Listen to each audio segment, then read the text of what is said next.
सलाम, नमस्कार। मेरा नाम है अल्तमश अहमद। मैं सिर्फ कहानियां नहीं सुनाता, मैं उन्हें जिंदा करता हूँ। स्वागत है आपका मेरे चैनल कहानीज में। आज की कहानी का शीर्षक है तपता रेगिस्तान।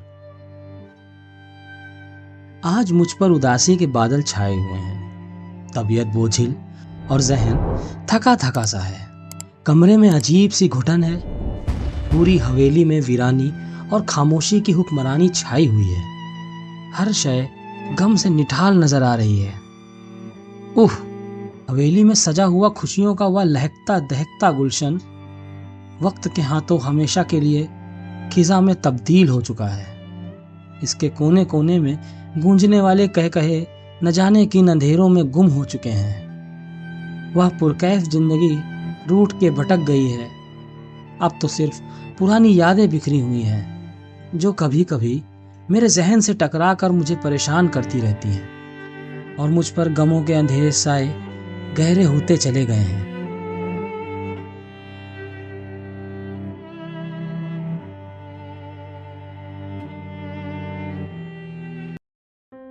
तो बात कुछ पुरानी है। नवंबर का महीना, सर्दी की आमद का पैगाम।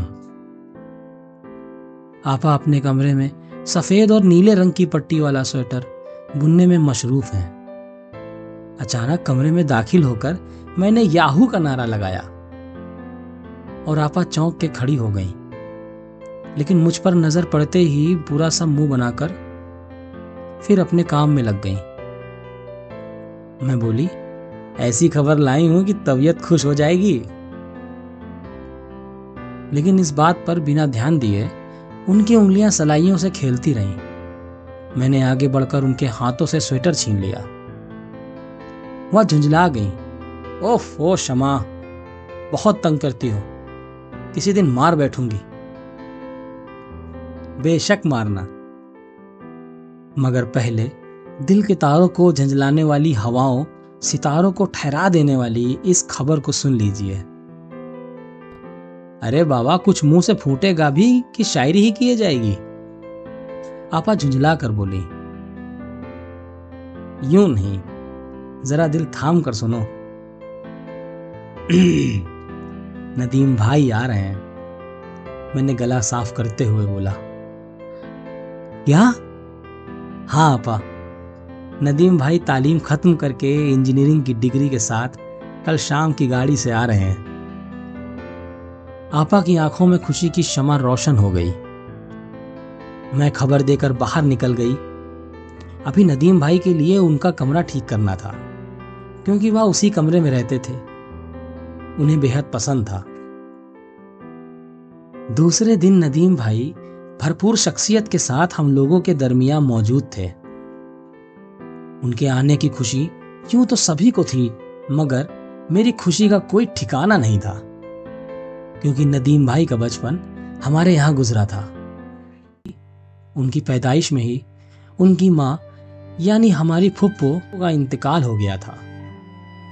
नन्ही सी जान की परवरिश का मसला उठा तो अब्बू नदीम भाई को हवेली में ले आए। कुछ दिनों बाद फूफा भी चल बसे। फिर तो नदीम भाई हवेली के ही होकर रह गए। अब्बू अम्मी ने कभी उन्हें माँ बाप की कमी महसूस नहीं होने दी। उनकी परवरिश में कोई कमी ना रह जाए, इसलिए अम्मी ने 3 साल तक अपनी कोख सूनी रखी। जब नदीम भाई 3 बरस के हो गए तो आपा का वजूद हवेली में आया, और उसके ठीक 2 साल बाद मेरी किलकारियां हवेली में गूंजने लगीं। मगर इसके बावजूद अम्मी अब्बू नदीम भाई को उतना ही प्यार करते रहे जितना पहले करते थे। अम्मी तो कहा करती थीं, क्या हुआ नदीम ने मेरी कोख से जन्म नहीं लिया तो, मगर है तो वो मेरा ही बेटा। मैं, आपा और नदीम भाई हवेली के चांद सितारे थे। पूरी हवेली में हम लोगों की किलकारियां गूंजा करती थी।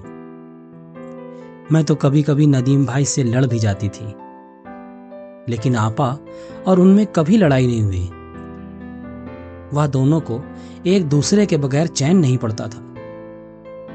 कभी बरामदे में बैठे गुड्डे गुड़ियां खेलते, तो कभी लॉन में घरौंदा बनाते।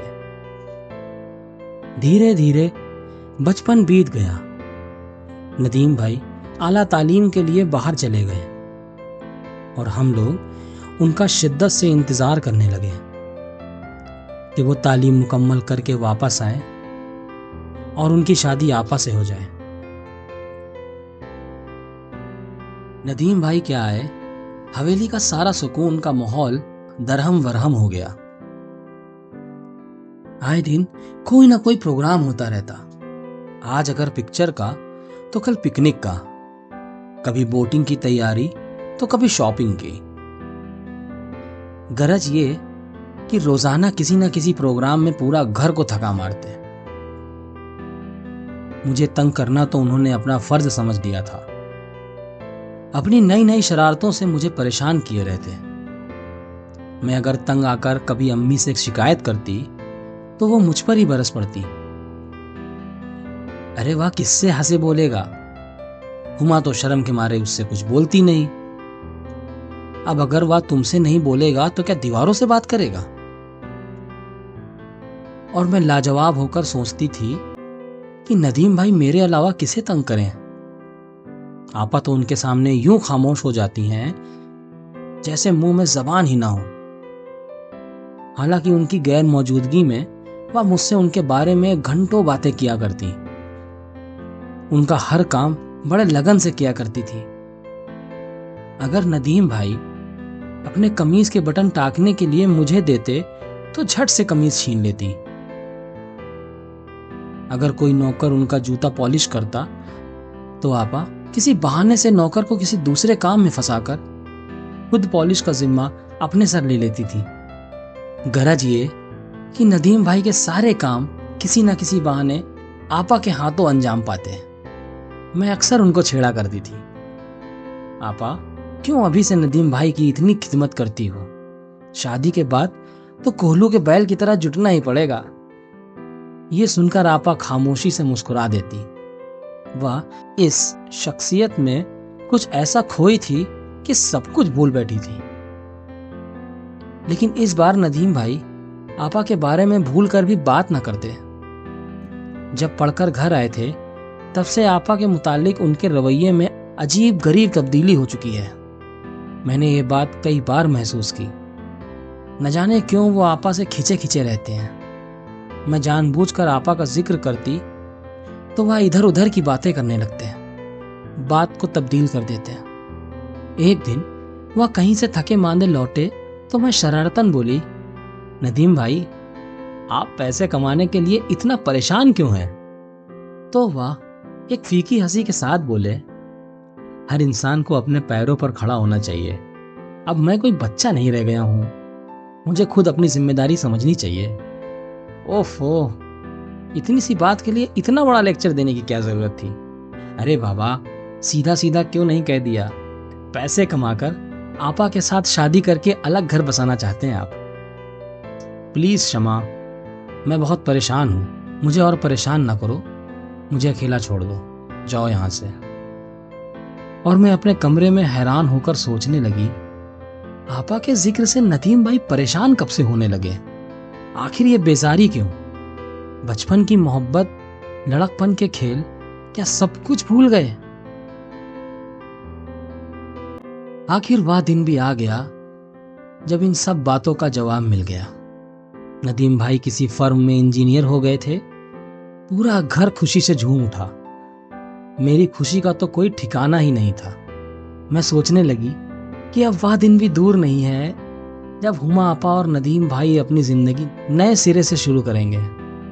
मगर दुनिया में इंसान की हर ख्वाहिश पूरी नहीं होती।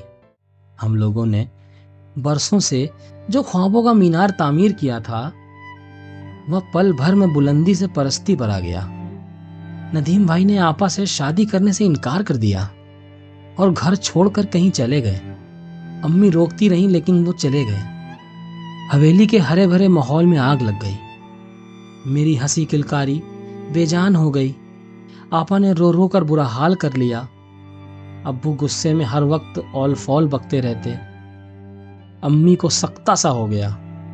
दिल की मरीज तो पहले से थीं, इस हादसे ने उनके मर्ज को और बढ़ा दिया।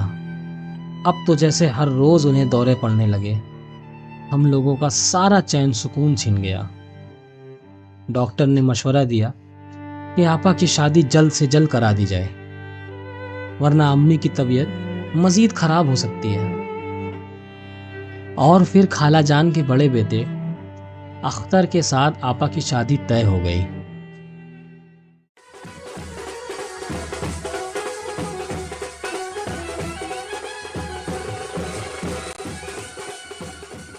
बारात गेट पर पहुंच चुकी थी। अख्तर भाई घोड़े पर बड़े शान से बैठे थे। यकायक मेरे दिल से एक ठंडी आह निकली। काश नदीम भाई ऐसा न करते तो आज वह अख्तर भाई की जगह। और मेरी आंखों से आंसू डबडबा आए। आपा को बारात की इख्तिला देने कमरे में पहुंची। आपा तो एक जिंदा लाश की तरह बैठी हुई थी। आंखों से बेपनाह गम झांक रहा था।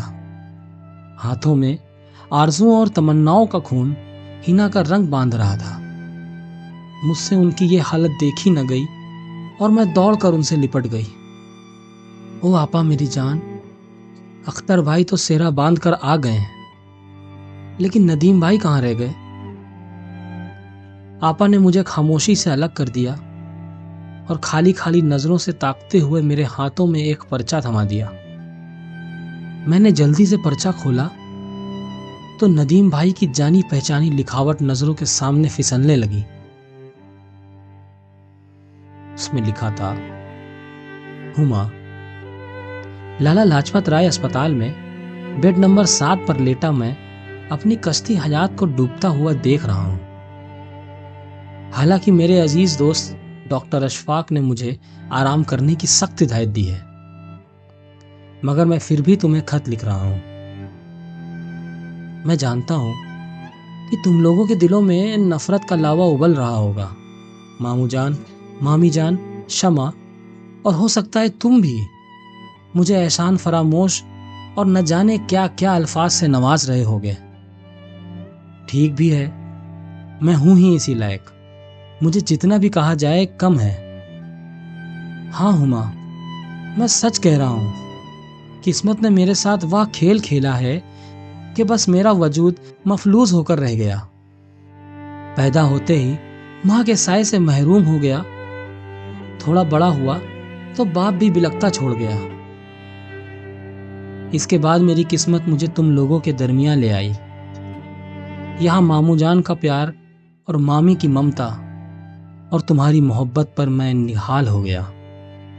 खुशी की इतनी शीरीनी पाकर मैं अपने पुराने दुखों को भूल गया था, मगर कुदरत मुझ पर हंस रही थी। मैं अभी अपने दामन को तुम लोगों की मोहब्बत से भर भी नहीं पाया था कि मुझे कैंसर जैसे लाइलाज मर्ज ने आकर दबोच लिया। लेकिन मैंने अपने लब सी लिए। मैं नहीं चाहता था कि मेरी बीमारी की वजह से तुम लोगों की पुरबहार जिंदगी में जहर घुल जाए। मैं अपने दिल पर यह बोझ लिए तालीम के लिए बाहर चला गया। वहीं मेरी मुलाकात कानपुर के डॉक्टर अशफाक से हुई, जिन्होंने मुझे हर तरह खुशी खुशी जिंदगी बशर करने की सलाह दी। अपने दोस्तों के कहने पर मैंने अपनी जिंदगी कहकहों में डुबो दी। तालीम मुकम्मल करके जब घर आया तो कुदरत का अभी एक इम्तिहान और बाकी था। तुमसे शादी की बात सुनकर मेरे दिल पर कहर बरपा हो गया। मैं अपाहिज, धरती का बोझ, जिसकी शमाए जिंदगी खुद गुल होने वाली हो, वह भला किसी दूसरे की जिंदगी में क्या रोशनी बिखेरता। मैं नहीं चाहता हूं मां, मेरी जिंदगी के साथ तुम भी इसी आग का शिकार बनो जिसमें मैं खुद झुलस रहा हूं। इसीलिए मैंने शादी से इनकार कर दिया। ओह, अब कलम भी साथ नहीं दे रहे हैं। लगता है कुछ लम्हों के बाद मुझे सारी तकलीफों से छुटकारा मिल जाएगा।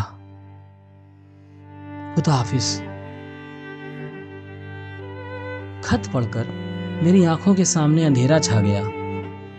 मैं फफक पड़ी। ओह नदीम भाई, कितना दर्द था आपकी जिंदगी में। दिल में इतना बड़ा पहाड़ लिए दुनिया से चले गए, मगर हम लोगों की खुशी के लिए जुबान से कुछ न कहा। डॉक्टर अशफाक खत के साथ भाई का जनाजा भी लाए थे। आपा की रुखसती रोक दी गई और नदीम भाई की रुखसती का इंतजाम होने लगा। अब्बू, खालू, अख्तर भाई और डॉक्टर अशफाक दूसरे लोगों के साथ भाईजान के जनाजे को लेकर कब्रिस्तान चले गए। मैं कुदरत के इस मजाक को फटी फटी आंखों से देखती रह गई। कुछ दिनों बाद आपा को रुखसत कर दिया गया। मैं तन्हा रह गई।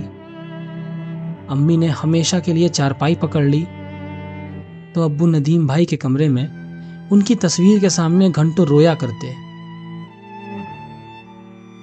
जिस हवेली की दीवारें हमेशा खुशियों के कहकहों से गूंजती थीं, अब वो रेगिस्तान की तरह तपती हैं। अब तो सिर्फ मैं हूं और ये हवेली की दरो दीवार।